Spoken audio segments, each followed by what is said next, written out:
Hello, my name is Benjamin Hart. I'm an American attorney and the managing director of Integrity Legal here in Bangkok, Thailand. As the title of this video suggests, we're discussing the public charge rule. I kind of feel like I'm in deja vu making this video because we made a similar video back in the Trump administration.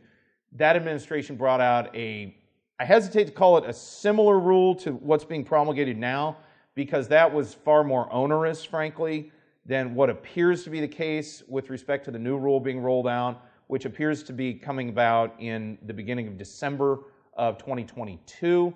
I'm still researching this myself, so the full ramifications of this I'm not yet quite fully aware of, but it looks to me like it's kind of a light version, if you will, of the rule that was rolled out under Trump and then sort of rescinded, and then we were kind of in limbo, and then COVID happened and nothing was going on, and then when we came out of COVID, it seemed like the old rule was back and we were dealing with that. The new administration seems to see that there are some concerns wherein the rule needs to be kind of updated for modern times, and so they've made some modifications. It looks to me like this may put an extra burden of scrutiny on folks that are dealing with immigration to the United States. How does it impact the K-1 and K-3?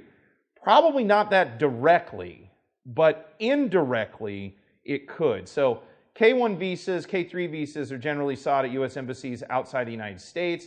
Those folks will go into the United States, and then once they're in the United States, because both the K-1 and K-3 are technically non-immigrant visas, they would then have to go through what's called adjustment of status in order to have their long-term, or in order to have their lawful permanent residence perfected in the USA.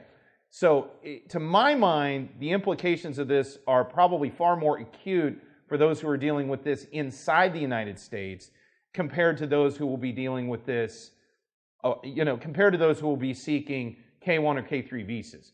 Those seeking K-1 or K-3 visas, this probably isn't going to directly impact you during the process of getting the K-1 and K-3, but there's probably going to be a back-end effect after December 2022 when you're dealing with adjustment of status to get your green card in the USA.